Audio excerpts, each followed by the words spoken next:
And welcome back to another episode of the Drunken Cryptids. I'm your host, Matthew Orton, and of course, this is... What's up, guys? It's Jacob here. Jacob sitting in on this one. We got a great episode coming up for you guys today.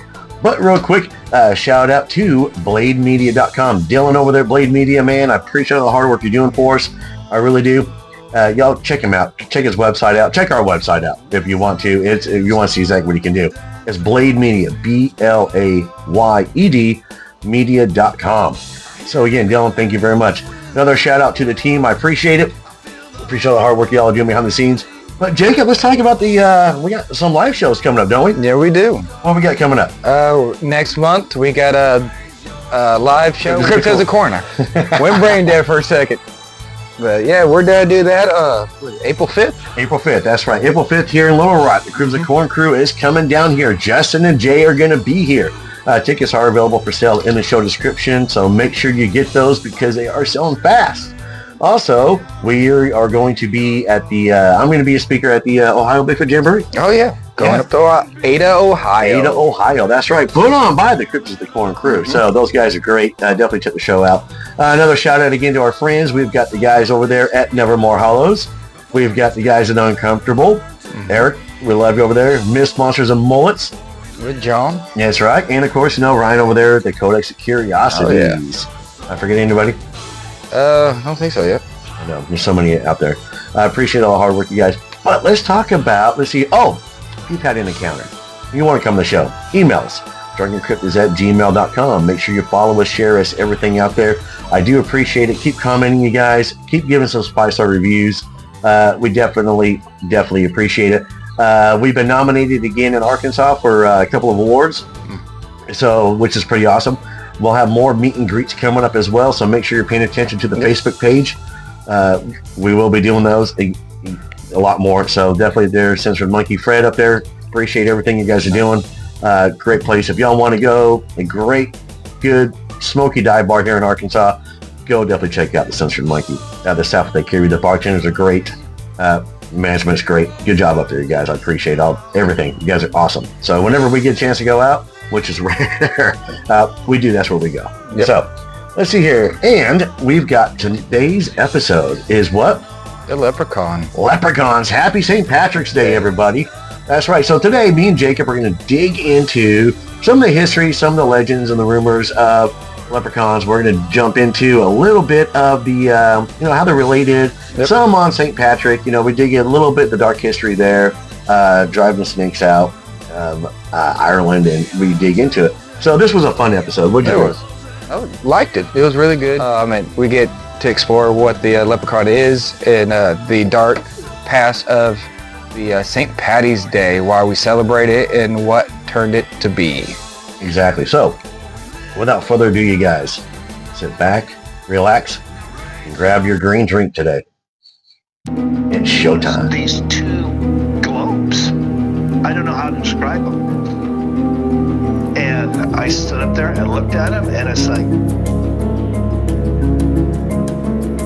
I just couldn't hold it anymore, and I was like, oh my gosh, I was a chupacabra. I was so excited. They were referring to Bigfoot. There are voices in the darkness. Reason why this show is called Drunkencryptids.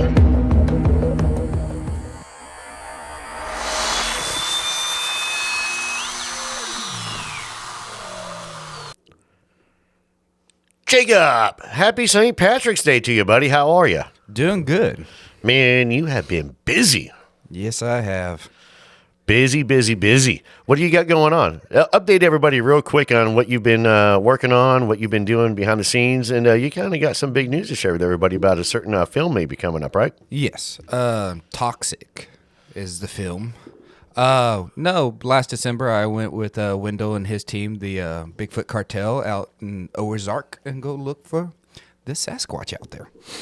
So we heard a couple howls out there and hollers, found good spots for hiding and all that. So did that, and then we have a town hall meeting that was up there, and that was great and good with them. Yeah, what'd you think of the town hall meeting we did? I liked it. It was really good. Yeah, we got the video posted up on the YouTube channel, y'all. If you want to go look at it, check it out. Mm-hmm. Today's episode, though, Jacob, is going to be a little different than what we normally do. We are going to dig into, since it is St. Patrick's Day, we're going to talk about a little bit about St. Patrick himself, and we are going to talk about our wee little friends, the leprechauns. Leprechauns. Yeah, I see you got your green on, which is good. I do. Yeah, do you know why we wear green, though, for St. Patrick's Day? Why? So, leprechauns cannot see green, allegedly. So, legend has it they cannot see green. And if they can see you, they'll come and pinch you. Oh. So, the legend comes from if you wear green, then they can't see you and you don't get pinched. Okay. So, that's why we pinch people on St. Patrick's Day for not wearing green. Ooh, I did not know that. Yeah, to represent the leprechauns. All right. That's pretty neat, isn't it? That is. Yeah, I'm pretty fascinated. I've been doing a little digging and researching into our little red bearded friends. Okay. Not the leprechaun. All the way from Ireland, which, that's on my bucket list to go. Same. Ireland. I want to go to Iceland first, though. Yes. Jack, I love you, but move. Yeah, we're inside, and so those of y'all haven't been keeping up with us, we do have a new member of the Drunkencryptid crew, Little Nugget. He made his first video appearance on Friday night on the show, Codex of Curiosities. And he looks like he's passed out on the couch. He is asleep. He's a sweet little thing. Of course, malnourished and everything when we got him. And, little Ben was the one. It was Ben's idea. So everybody, y'all can thank Ben. But, so Jack is a little attention starved right now, he feels. So he's loving up on Jacob. It is raining this morning, so we are recording in the house. We're not in the studio. We don't want y'all to have to try and drown out the rain sounds on the tin roof. Which, when you're not recording and it is raining at the tavern, it's magical. I love it. I tell you, I enjoyed. It was last fall. It was a cloudy Sunday, and I went down to the tavern. It was kind of drizzling, and I put on horror movies. Oh, perfect way to go. Man, the weather was great. I sat down there all day watching horror movies, and then Howling 2 came on. Oh, yeah? Did I tell you the story? The Howling 2 came on about in the evening time, and there's a very adult scene, in Howling 2. And I realized if my neighbors were looking into the backyard, they might be thinking I'm watching some strange adult program. And I was like, I got to turn this off. Especially to your neighbors directly to your right. Yeah. I know. And they got such a sweet little girl over there. And I just thought, I was like, oh, man. So I had to change it up real quick. So what all do you know about leprechauns? I know they're a little tricky. They have a pot of gold at the end of the rainbow. Apparently, if you catch them, you get it. And you get 3 wishes. Yeah. So there's lots of legends that ties in with the leprechauns. And let's dig into some of these leprechaun stuff, right? Yeah. Okay.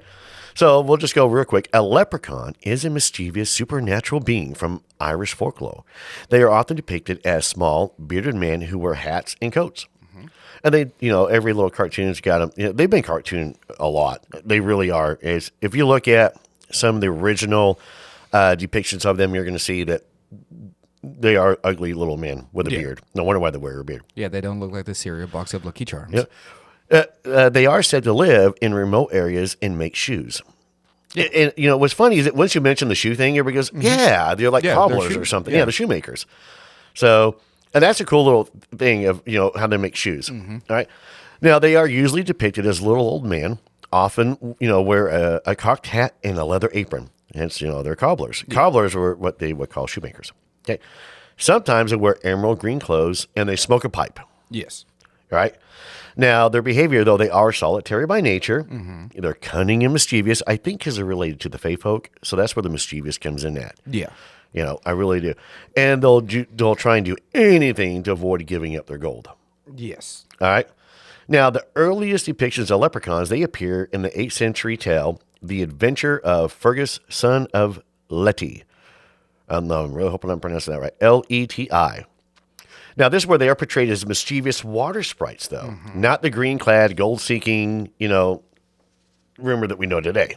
Okay? So that's where they evolved from being a water sprite into what we have today. Yes. If that makes any sense. Okay. All right? Now, the concept of leprechauns, it is rooted in ancient Irish folklore, with some scholars suggesting connections to, Celtic mythology and water sprites, obviously. We just kind of talked about that. Okay? Yeah. Now, in The Adventure of Fergus, Son of Leti, right, where they're first brought into, they were known as, I'm going to try and pronounce this, so work with me here. Leucoprene. Yeah, let's just see if you can pronounce that. See if you can try that word. Yeah, there's no way I'm not trying to pronounce that. So, leucoprene. Yeah, sometimes I get dyslexic, you guys. Leucoprene, which means small body. Okay? And they try to drag the king into the sea. That's where they get started off as. Okay. Right? Now, they weren't always green. Okay? The earliest descriptions of leprechauns often depict them wearing red, not green, and they're not always associated with a pot of gold or rainbows. Yeah. Okay? That is, that evolves further as, the legend goes through with these guys. That legend starts growing, and that's where the pot of gold and the rainbows and everything. Okay? All right. Now, they are solitary. They are mischievous. They were initially portrayed as solitary, somewhat grumpy beings, known for their love and mischief, but not necessarily as evil or harmful, which is very Fae. Yeah. So the Fae are the same way. And I'm wondering if maybe the leprechaun legend started due to the Fae. I can see that, definitely. Because the Fae are the same way. They are Yeah. very mischievous. Yeah, they're very mischievous. They're not good or bad, Yeah, you don't ever want to make a deal with the Fae. but you don't cross them either. No, you don't make a deal with them. You don't take food from them. You don't do this. You don't do that. You leave. And my mistake was before I dug really hard into the Fae folk, the kids wanted the fairy garden out front. Remember the apartment? Yep. So now we have a fairy garden. So what do? Keep them little fairies happy. Yep. Because if you don't, the Fae folk are going to strike back, which they did with my coffee cup. Oh, yeah. Yeah, I remember that. Yeah, I will never forget that. It was, because you're holding the coffee by the handle and you go toss your coffee out when you're down a little bit left in there, and the whole entire cup, and I was holding the handle. Yeah, and the cold cup goes. And I can't remember what cup it was, but it was like one of my favorites. I remember that. Yeah, I think it's probably one of your Steelers. It probably was. They cursed the Steelers this year. Yeah. Thanks, guys. Anyways, back to the leprechauns. Yeah, but at the same time, do you know what leprechaun means? Hold that thought real quick. Well, jump in there. So what does leprechaun mean? Well, in Irish, leprechaun it translates to mischievous elf in Irish.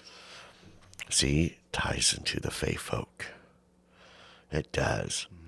Now, some folklore suggests that leprechauns were thought to be shoemakers or cobblers for the fairies. See, there it is. So do we come in there? Okay. Now, of course, the image of leprechaun has evolved over time. We talked a little bit about that. The modern version of them now, they're green clad. They're, they have everything, gold, and they're hiding at rainbows, and that's where the pot of gold is at. And I remember being a kid, and every time we see a rainbow, always wanting to chase the rainbow and go find the pot of gold. Find the pot of, oh, look at the Irish. Go find, look, for my Irish listeners, I'm sorry if I screw up the accents. I'm just here to have fun, and that's what you're supposed to do as well. Because I've heard y'all make fun of our accents, and you do a great job of it. And I highly encourage you to continue to make fun of our accents. Well, I'm not going to lie. I do love a good Irish accent. Yeah, it's great, and I can't do one for the same. I'll probably try some during the episode here because this is going to be kind of a fun one. Because it's St. Patrick's Day. Oh yeah. I mean, we got to drink green beer, and we got to have a good time. And, I know. But at the same time, I'm not looking forward to drinking that green beer. Yeah, and normally I would be celebrating with, and I'll probably have a green beer later to celebrate. Quick shout out, little prayer to my mom for today. Mm-hmm. So, Mom, I love you. We're thinking of you today. So, that's for my mom. So, for those of you listening in, make sure to say on St. Patrick's Day, make sure you say a little prayer for my mom. So, let's go into a little bit more of these little mischievous little bounders here, okay? Oh, I love coffee. Shout out to Tyler for the coffee this morning. It's good. All right, let's see here. Let me get my notes organized a little bit more. Yeah, we're professional podcasters. So let's talk about the pot of gold. All right, so now this is the most common of all leprechaun myths, which say that they find gold coins buried in the earth and store them in a pot which is hidden at the end of a rainbow. Mm-hmm. The fact that a rainbow doesn't have a fixed spot or real end, they say should be discounted for the sake of the story. I think the fact of the matter is with the legend of trying to find the pot of gold at the end of the rainbow, just that point right there. Yeah. There is no fixed point. So you're never going to find. No, the closer you get, the farther it goes from you, because it is, if I'm not mistaken, the rainbow is a prism. It's a prism, Yeah. reflection of light. But so let's just break that down though for a second. So let's talk about the fact that you're never going to get to the end of the rainbow, No. right? But what if looking for the pot of gold at the end of the rainbow isn't about finding the pot of gold? It's the journey to it. I do like that. It's the adventure. Yeah. And so when you do get to the end of it, the pot of gold is the journey. Think about it. Life is a journey. The destiny. It's not always about the destination being the pot of gold. It's not how you get there. It's the journey. Yeah. And so like chasing the dream. Yeah. I do like that idea of it. It is a very good idea. So if you think about with the legend coming in, Or theory. Exactly. Or we could even tie it in with portals. Yeah. Okay. So where if you do get to the end of the rainbow, and there is the pot of gold there, what if it's a portal? Where would it lead? To the upside down place. Or maybe it goes to the Fey folk world. Yep. I wonder what that would look like. Everything small? Well, no, I think that probably. Okay, for the Fey folk out there listening in, that was Jacob. And if you want his address, let me know. Y'all can go harass him. No, but think about with the pot of gold there. That's what I think is, it's about the, chasing the rainbow and everything. So here's the thing too, though. Why leprechauns even need gold is another matter, since they can't actually spend it. Some research suggests that the gold is used as a means of tricking humans and giving the leprechauns propensity for trickery. Okay. So yeah, I get this gold, come get it, and then they're tricking us. Yeah. Because a lot of people at the time gold hungry. In most Irish folklore tales featuring the leprechaun, he is depicted as a rogue, I relate to that, who will deceive whenever he can. In rare cases where humans catch leprechauns in tales, they are easily outsmarted by the magical creature that often uses a person's greed against him. Unless you are an expert in all things leprechaun, there are a few facts about the mythical tricksters that may surprise you. Yes. So let's think about that for a minute too, though. So what if they're talking about, the greed of, trying to find the gold, digging for the gold, and you're going to get, greed obviously being a sin. Yes. So what do you think about, what are your thoughts on that, of them trying to chase down, people, humans, trying to chase down gold and, what do you think in using it for trickery? What do you think? It's a tactic. I mean, you got to think what I've looked at and researched for the leprechauns. They are quick-witty, very tricky. And where was I was looking at? Highly intellectual. So, yeah, I mean, they evade capture all the time. But at the same time, I think they do try to lure you in, try to make a deal, see if you can catch them, get those 3 wishes, what they promise to give. So, I mean, yeah, I can see that using gold, try to trick you in. Yeah, I think it's a shot at man's greed. If that makes sense. Yeah. The greedier you are, the harder, if you do catch a leprechaun, it is going to outsmart you and trick you, and you're not going to necessarily get the gold. Yeah. I do think that one. Now, of course, leprechauns have also been featured in numerous movies. Oh, yeah. Warwick Davis, i.e. Ewok, Wicket, Willow. How is it? It's kind of funny that if you think about Warwick Davis, he is in a lot of mythological films. Yeah. Star Wars, Willow, Leprechaun, where he plays the evil leprechaun. Yes. And they portray, which was Jennifer Aniston's first role, by the way. Oh, it was? Yeah. Yeah, there's your fact for the day, folks. Jennifer Aniston's first movie role was in the movie Leprechaun. Did not know that. This is why we play trivia. Yeah, we do. That's one of the reasons, because weird useless facts. But yeah, so they're featured in numerous movies out there, you guys. Obviously, you can watch it. And I got a kick out of the Leprechaun movie. There was another movie talking about it. Troll. Okay, yeah. No, we were talking about 80s movies last night and stuff like that. Was one I forgot to bring up. Troll. Troll. Let me write that down. Yeah. I know the favorite movie of mine that I like watching is a Disney movie. It's Darby O'Gill and the Little People. Oh, Starring that's a classic. Sean Connery. That's a Yeah, classic. dude, I love that one. I have forgotten about that movie.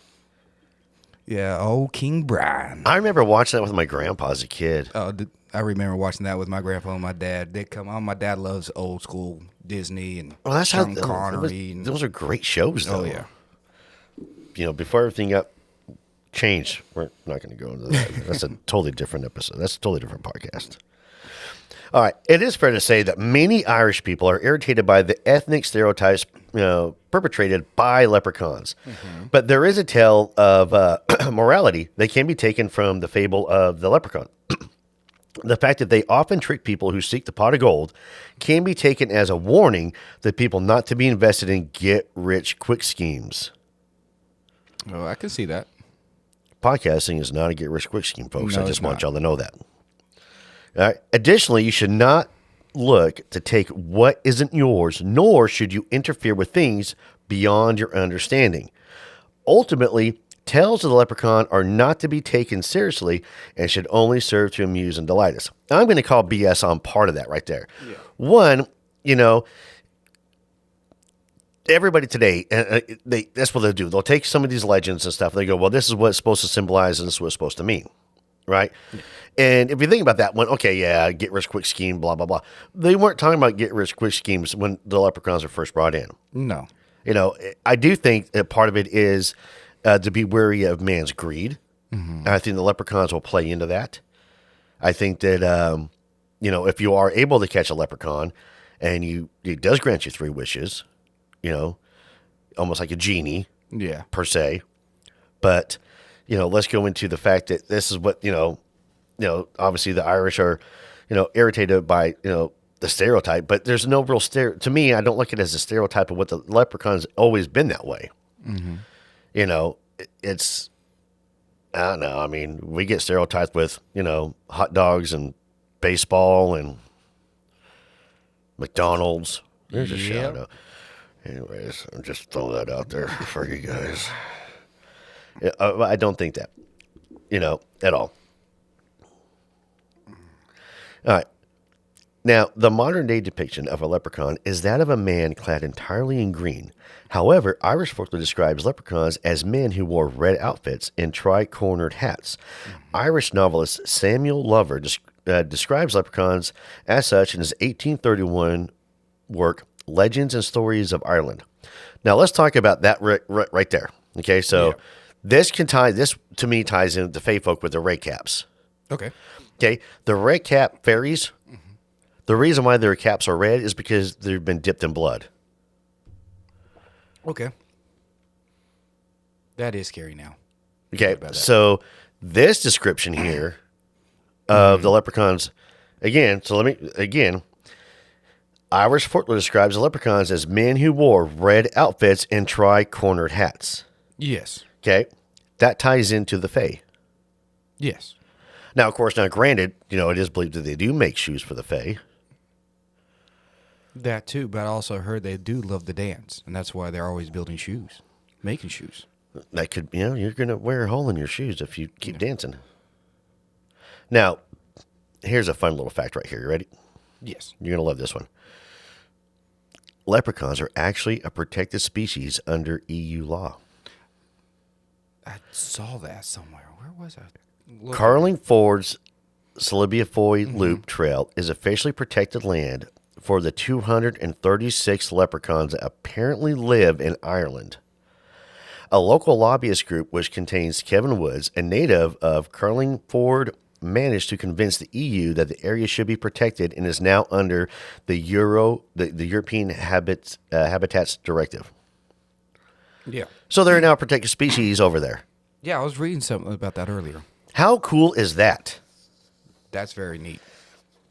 Well, let's talk about a couple of sightings and encounters that some folks have had. Okay. All right. And I've got one right here, and this is from the book Monsters of the World by George Lunsford.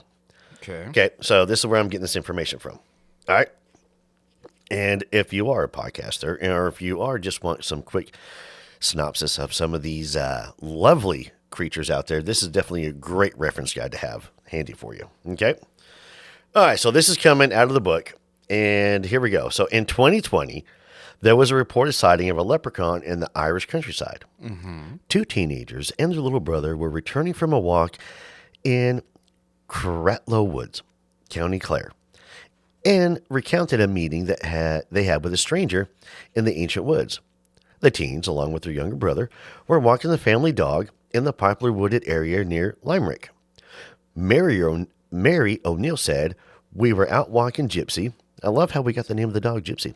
Our golden retriever, when we came across this tiny little man, no more than 3 feet tall, with a big long beard, and he was sitting on a small stone step while mending a pair of shoes. He was dressed in a funny sort of top hat and knee-high breeches, and on his feet, he had the shiniest brogues I've ever seen. As soon as he saw us, he ran away shouting, "You'll never get me gold!" Then he disappeared in a flash. That was in 2020, okay? In 2009, 236 surviving leprechauns in Ireland were afforded. Yeah, we just talked about that one. Yeah, that's where I was reading it at. Yeah, I think that's what's really neat. And so, but here's the other funny part. Now, I've got a YouTube news article I'm going to play for us in a minute. Okay. Okay. And this took place in 2009. Okay. Which is crazy. And this is from, I want to say, gosh, it's either Mississippi or Alabama. It's only 2 minutes long. But this is from the local news channel there, WPMI. And this was dropped 7 years ago. All right, you ready? Yeah. Okay, here we go. By the dozens to get an up-close view at what some say. Well, just in time for St. Patrick's Day, crowds are coming by the dozens to get an up-close view at what some say is a piece of Irish folklore. Some people in the Crichton area of Mobile say a leprechaun has taken up residence in their neighborhood. A leprechaun. NBC 15's Brian Johnson has more. Curiosity leads to large crowds in Mobile's Crichton community, many of you bringing binoculars, camcorders, even camera phones to take pictures. To me, it look like a leprechaun to me. All I gotta do is look up in the tree. Who else seen the leprechaun say yeah? Eyewitnesses say the leprechaun only comes out at night. If you shine a light in its direction, it suddenly disappears. This amateur sketch resembles what many of you say the leprechaun looks like. Others find it hard to believe and have come up with their own theories and explanations for the image. My theory is it's casting a shadow from the other limb. Could be a crackhead that got hold to the wrong stuff, and it told him to get up in a tree and play a leprechaun. We're going to get down to the bottom of this. Yeah, it's still on there, guy. Don't be afraid. Don't be afraid, man. This guy helping to direct traffic says he's prepared for his encounter with the leprechaun. He's suited up from head to toe. This wars off spells right here. This is a special leprechaun flute, which has been passed down from thousands of years ago from my great-great-grandfather who was Irish. I just came to help out. Others just came to get lucky in hopes a pot of gold may be buried under this tree. I'm going to run a backhoe and uproot that tree. I want to know where the gold is. I want the gold. Give me the gold. I want the gold. This is Brian Johnson, NBC 15 News. People will do anything for a pot of gold. I mean, anything. You know what I like? I like the amateur sketch of the leprechaun. It looks like somebody got a really good look at it and got that good drawing out there. Who did that? I want to know who sketched that. I don't know. Maybe Brian sketched it. Dude. So what do you think of that? That is, I mean, that's outside of Mobile, Alabama. I'm not gonna lie. I did like the freaking part. It said, "It's a crackhead." I'm not gonna lie. I almost started buzzing out laughing.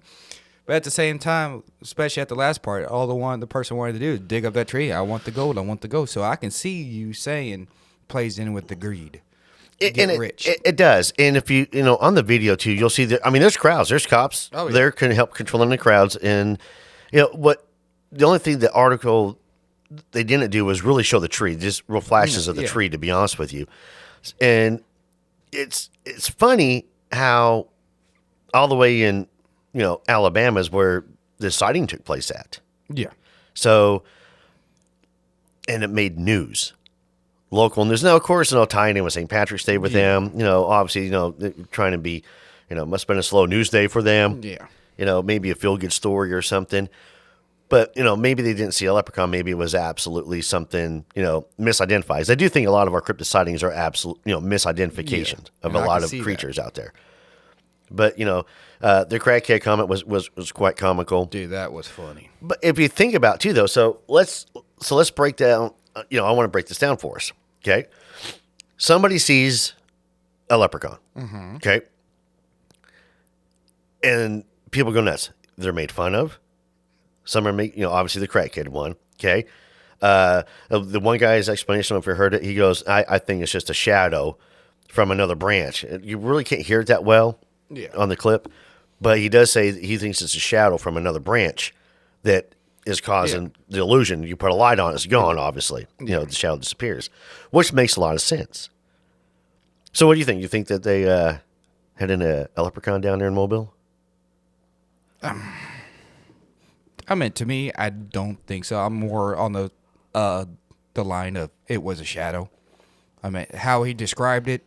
He didn't say, "Oh, it's a leprechaun. It's wearing green or something." It's like, no, it's up there in the tree. When we shine a light, it disappears. So I'm on the borderline. It was a shadow of a branch. Honestly, you think so? Yeah. All right. So what do you think about leprechauns so far? Do what? What's your mindset on leprechauns so far? It's a mischievous little elf. Of course. I've always had a belief in leprechauns to a certain extent. Never ran into one. So, all I've known of is the original style is just, before you see one, you will hear one first. You will hear the tapping of them working on their shoes before you see them. 90% of the time is what I've heard. Right.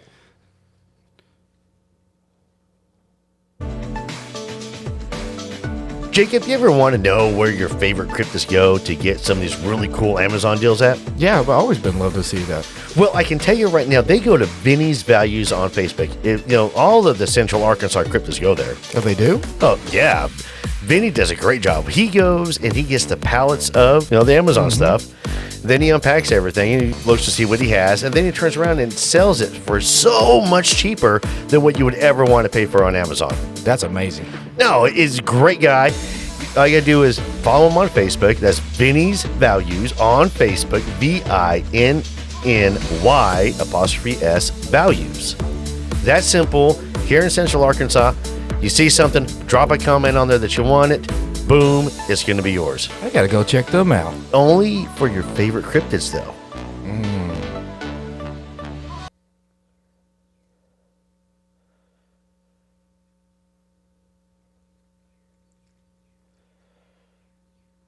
You are right. It's where, you are supposed to be able to hear them before you see them.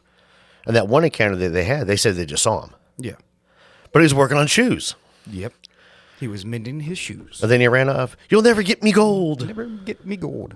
So, but at the same time, there's also things that I've researched and got into them. They do love their music. Well, maybe that's part of the stereotype that the people from Ireland are talking about. That's a good possibility because I know what I believe. They express themselves through music of what I've learned. They love expressing themselves through that, and at the same time, I heard it is mesmerizing to the listener. I believe that would be like the film we were just talking about. Yeah. If you remember the little people and everything, that's what it was. A lot of dancing, a lot of music and everything coming in. But since you brought that up, though, and the reason, but they're related to another mythological creature in Ireland called I'm going to screw this up, y'all. The what's he have like normally like Bigfoot? Chlorrachion. See if you can try and pronounce that. You're not helping any. No, I'm trying to pronounce it in my head. So, and it's like the Chlorrachion. Chlorrachion? So whoever can pronounce this, it's Clurichaun.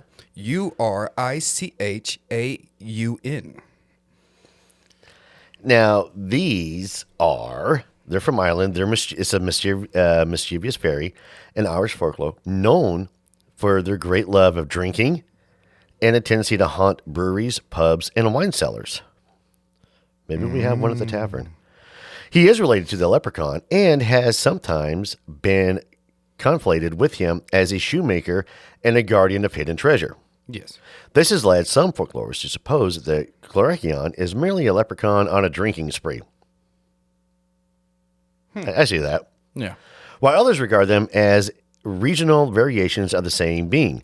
Like the leprechaun, the Clurichaun is a solitary fairy, and they're called fairies here, okay? Solitary fairy encountered alone rather than in groups, as distinct from the trooping fairies, okay? So, in the folktale, The Haunted Cellar, recorded by Thomas Crofton Croker in 1825, a Clurichaun named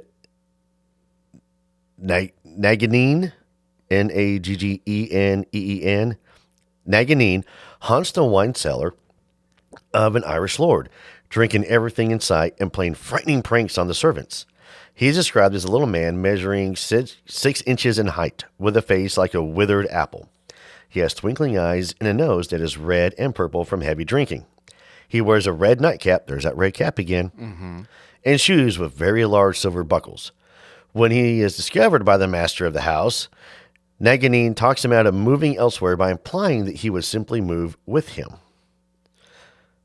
So what's he saying? So they're saying if they were to move the Lord's house, then he would follow them. So there's no point in leaving. I'm just like with me kind of thing. I'm not leaving this place. Yeah. Okay. Other descriptions have him wearing red. Okay. Like other solitary fairies. There we go. The red cap thing again.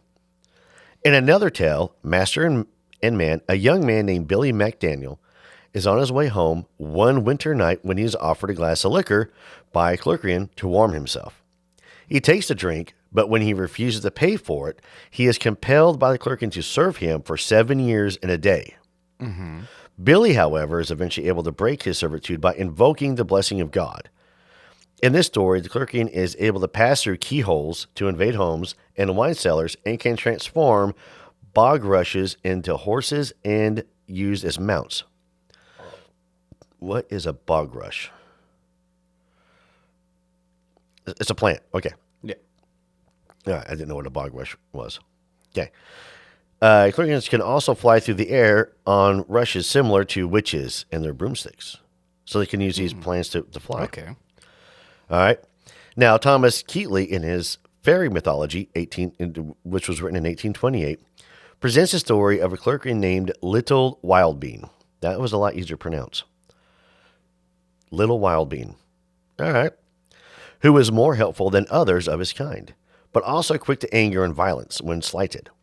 He haunted the wine cellar of a Quaker gentleman named Harris, and if one of the servants was negligent enough to leave the beer barrel running, then Little Wildbean would wedge himself inside to stop the flow until someone came to turn it off. His dinner was left for him in the cellar, but one night the cook left him nothing but part of a herring and some cold potatoes. At midnight, Wildbean dragged the cook out of her bed all the way down the hard cellar stairs, leaving her battered and bruised so that she was bedridden for 3 weeks. In a common folktale motive, Mr. Harris tried to rid himself of Wildbean by moving elsewhere, but decided to turn back when he discovered the Clurichaun had moved with him. Now, folklorist Nicholas O'Kearney describes the Clurichaun in 1855 as follows. The clobhair scene was another being of the same class.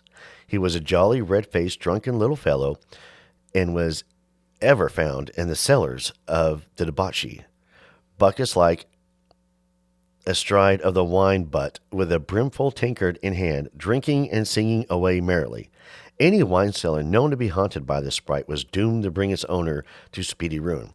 So the description there is him sitting on top of the wine barrel, having a drink and laughing and singing and having a good time. Yeah. Okay. So this is kind of a fun little one that ties in. If you think about also associated with St. Patrick's, everybody associated with the drinking beer, celebrating, green beer, green, everything green. So this little cryptid here, working with the leprechaun, going into a party, and I think it's kind of neat. And this is where I think a lot of the stereotype is being based upon. The Irish people are stereotyped and labeled as drunkards and drinkers and everything. The thing about it, I mean, some of the best whiskey, I love Jameson whiskey, really good. You looked funny all of a sudden. I was looking at your mouth to your mic. It looked like it was moving a little bit. Well, just make sure it didn't fall off. Sure, the little fey folk are coming to mess with us because we're talking about y'all. Yeah. So what do you think about that? What do you think about the clerking? That'd be kind of, clerking. So you think they are really mischievous that way, or are they just here to have a good time? I say both. You say both? Yeah. I think they're going to have a good time with their cousins, the leprechaun. But at the same time, I think they can be more devious, trickier than the leprechaun when they want. Yep. Because the leprechauns don't haunt. These haunt the pubs. Yeah, and the leprechauns are cousins. They're cousins to each other. So, but yeah, and I was also looking at a fun fact. I mean, yes, most people look at leprechaun as mischievous elf, but I also found another translation to it is leprechaun, which means small body.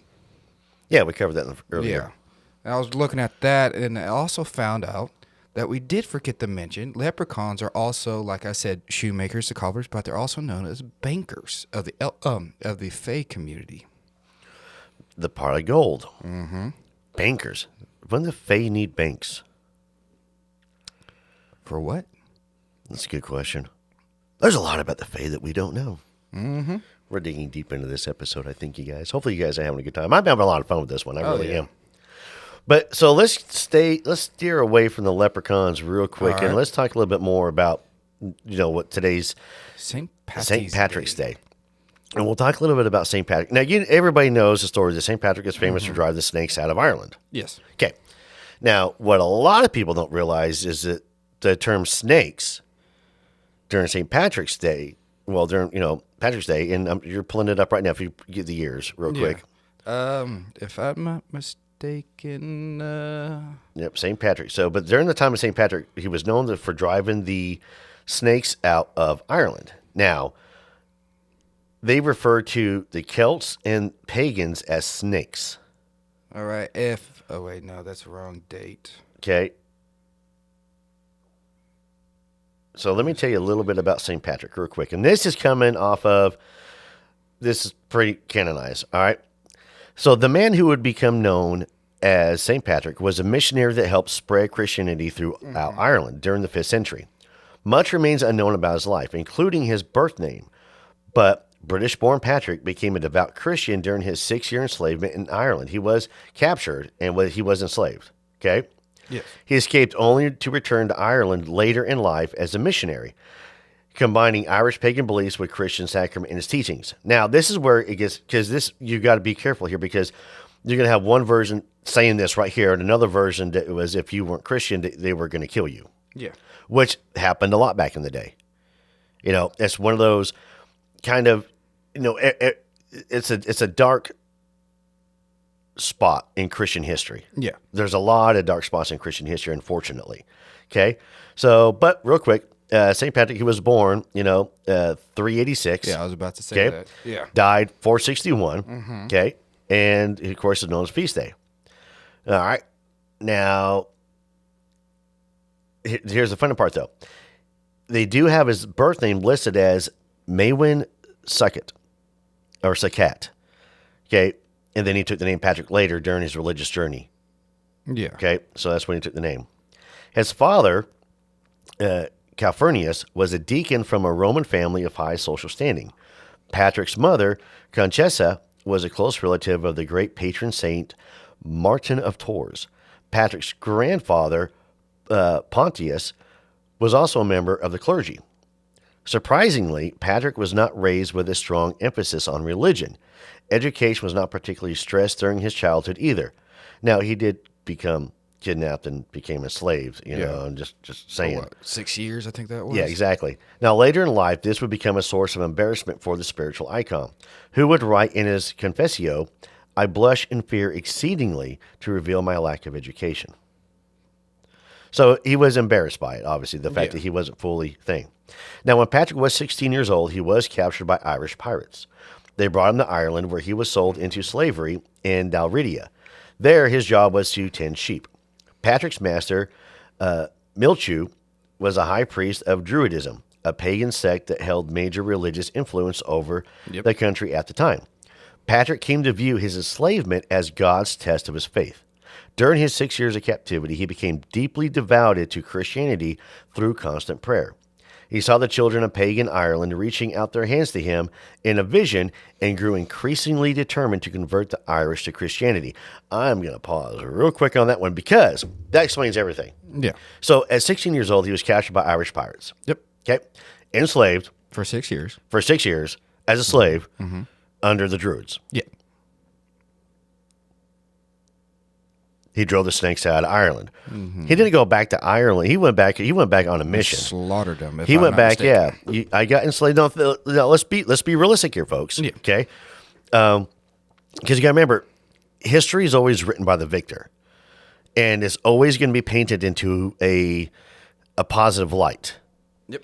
So with Patrick being, this patron saint of Ireland, who drove the snakes out of Ireland, he went back on a mission to convert or die. Yep, pretty much. And that's what they did back in the day, convert or die. But it's really cool. His lineage, though, goes to Rome. Do what? His family lineage goes back to Rome. Yeah. It does. So you think about with his upbringing and going through the enslavement part when he became a slave. And I'm sure, he was holding on to his Christian value, his views, but it also used fuel for him to come back and seek revenge. Yeah.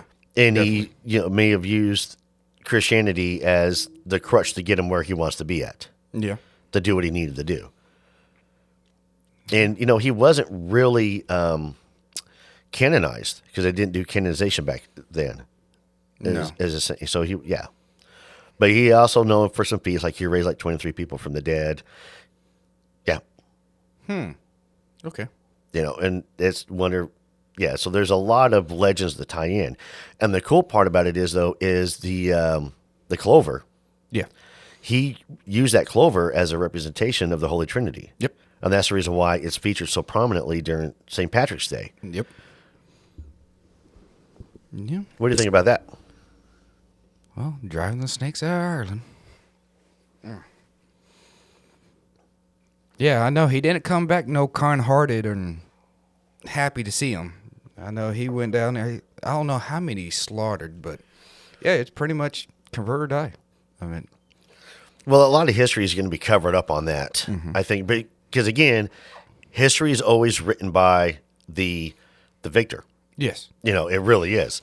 So, in history's perspective is always going to be from the victor is always going to be the good guy. Yes.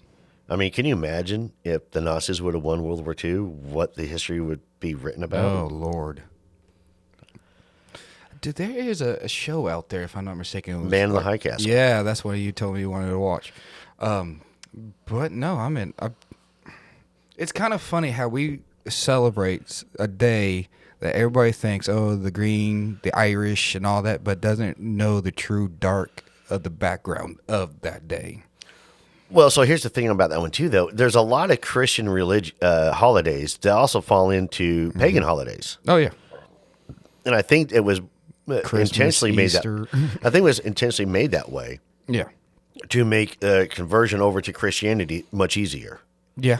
So if you're celebrating the same day, same holiday, same everything, because you think about the resurrection of Christ on Easter. Yeah. Okay. Which is, spring. Yep. So, and then the birth of Jesus on Christmas. Yeah. The Christmas tree is actually a Druid pagan symbol. Yep. So there's a lot of tie-ins to Christianity and to some of the Druid holidays, and that could be a whole other episode in itself, to be honest with you. So what do you think about all But you're right. But we are going to celebrate these holidays, and St. Patrick's Day is a lot of fun. It really is. You know, I love the idea of leprechauns. I love the idea of their cousins. I love the idea of that. I love the chasing a rainbow and looking at the pot of gold. And being a kid, you know, rainbows themselves are absolutely just fascinating. Of course, you know, God used, showed the rainbow to Noah. Said he wouldn't flood the world again. Exactly. Showed to Noah so that way he would, that was his symbol of not his promise. His promise to man. So, you know, and I love seeing the double rainbows out there. But yeah, this was kind of fun. What do you think? I liked it. So what are your final thoughts on everything? On what? The leprechauns and all that? Cover it all. What's your final thoughts on it all? Honestly, can't wait to see one. Wish to see one. But at the same time, knowing not to cross them and all that, especially their cousin, most likely. But, I mean... Do you think they're over here in America? I do not know, but I did see... we just talked about a news report from Alabama. I know, but no, I was reaching something else that apparently there's a colony in Portland, Oregon. Of leprechauns? Yes. Do tell. Let me see if I can find it again. Your final thoughts are turning into longer on the show. Yeah. Tell me what you got. Let me find it. Trying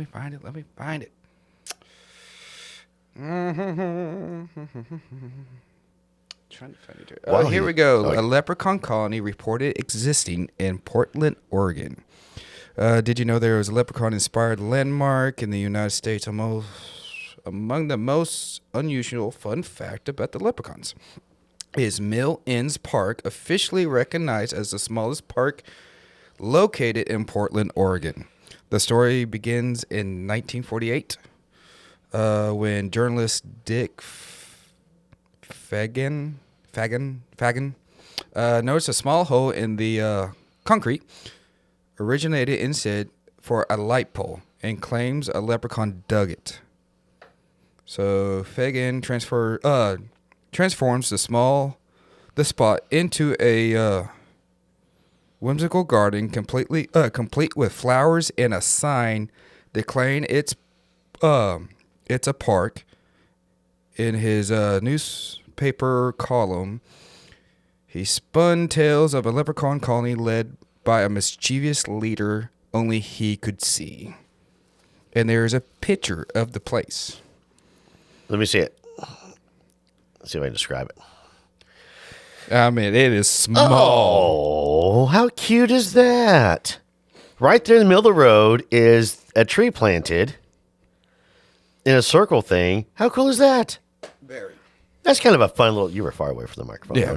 That's kind of a fun thing. Though no leprechauns have been spotted, locals continue to nurture this quirky space, adding tiny features like a miniature swimming pool and a diving board, keeping the spirit of the leprechaun magic alive. Mm-hmm. You know, and to be honest with you, I think that a lot of the cryptids are staying alive because of that magic right there. I do think we have leprechauns over here in the New World. I think they came over with the Irish when they, moved I can here. see that, definitely.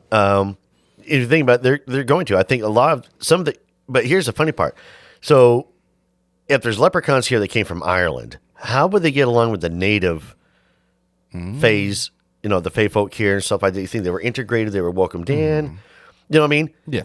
Because that's one thing that we really talk about. Yeah. You're not wrong. So you think about, if you're bringing in other cryptids from Europe and they're traveling across, the Atlantic and they're coming over here to the New World and such, how are they integrating in with the cryptids that are already here? Like our own little people that we have here that the Native Americans talk about. Yeah. Well, I mean... You think they're related? That could be a possibility. I mean, especially, we don't know when the first Irish person came over here or not. I mean, bringing them. I mean, they could be a relative, cousin, or even a descendant to a point. Yeah, because I do think the history of America, the United States, well, North America in general, I'm adding, Central, Mexico and all this. Yeah. Was a very, I think this was a magical world over here. Okay. I really do. I think a lot of it was very magical. If you look back at a lot of history where it gets changed, and it gets changed right around, for some reason, the World Fair. Yeah. Because if you look at the World Fair stuff, something happened. There was, a lot of people talk about a reset. And the reset happened right around the World Fair. Because the World Fair, they were featuring a lot of technology. I mean, look what Tesla was doing. Oh, yeah. And so there was a lot going on. And now we're finding researchers are discovering a lot.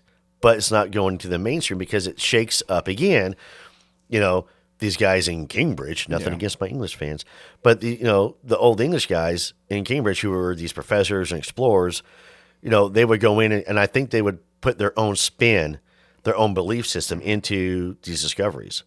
But I am kind of fascinated though. I wonder if the leprechauns and other cryptids come over here, where, how they were integrated, how they were brought in. Say how they brought in, I think is when the Vikings discovered the Chinese were in California. Apparently, yep. I mean, they're finding relics of that. So I think that, apparently was going to be tied into stuff in the Grand Canyon too.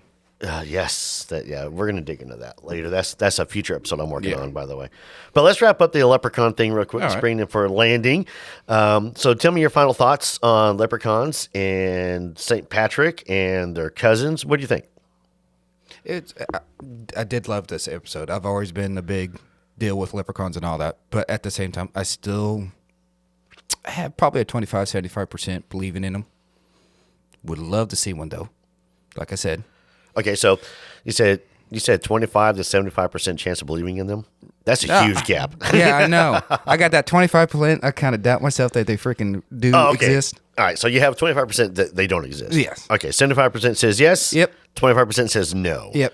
But at the same time, so what's the no? Let's talk about the no. I say no because I've never seen one. So that's fair.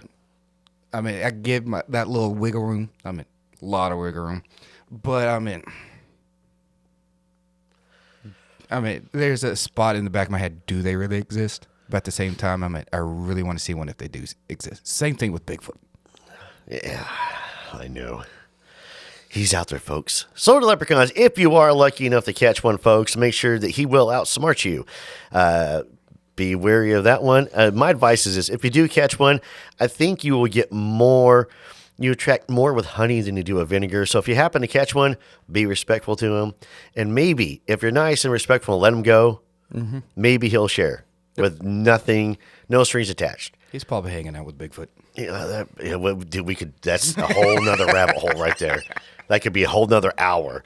When it comes to the mythological side, the woo side of Sasquatch, I think there's a lot of fae that involved with that one. But no, if you guys do happen to catch a leprechaun, let us know. Definitely. We want to hear about it at all. And of course, it is St. Patrick's Day, so I want you guys to drink responsibly. Make sure you guys staying safe out there. And when you're out in the woods, always look between the trees. You never know who's going to be looking back at you. So until next time, y'all stay safe out there.